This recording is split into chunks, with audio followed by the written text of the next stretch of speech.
So when you start to focus and you delete distraction from your life and you start to get seriously invested in doing one thing staggeringly well, and you practice that one thing over and over, a term to think about is mundanity. You do one simple, seemingly insignificant thing every day around your main skill, and it's very mundane, but small daily improvements over time lead to world-class results.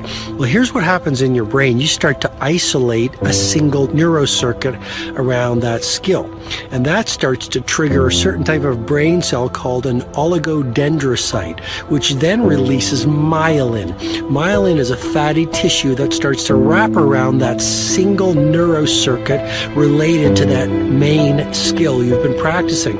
And when myelin starts to wrap around the brain circuit, what happens is you have accelerated learning times, you can see more quickly, heightened perception, and you'll learn more quickly. And that is really the quote-unquote secret of the great producers. It's not a result of some natural gift, but their daily practice, their relentlessness and their grit, their work ethic, and their singular focus and sacrifice.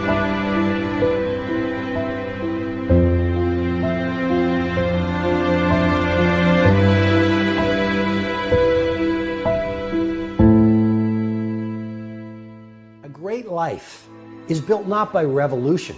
A great life is built by evolution.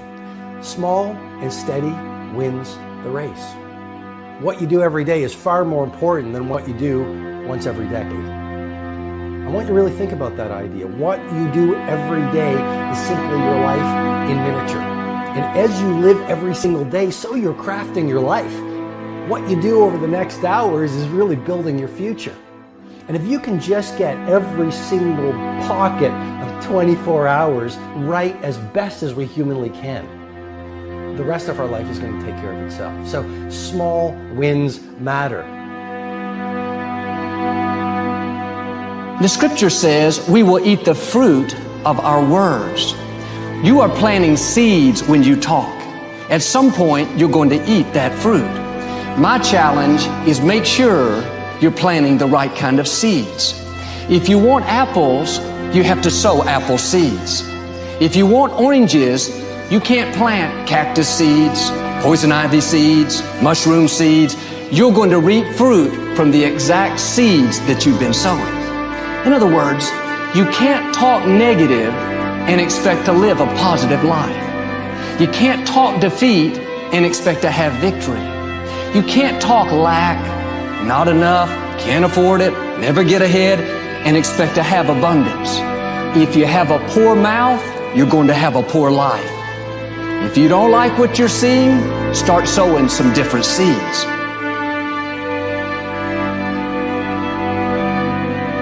We may not realize it, but we're always feeding ourselves. What we watch, listen to, the people we're around, the thoughts we're dwelling on, that's feeding our inner man. If you go to lunch with people that talk bad about the boss, make fun of a coworker, put down a friend, they're feeding you gossip, feeding you jealousy, feeding you disrespect. Here's the key. Whatever you feed is going to grow. You may not like what they're feeding you.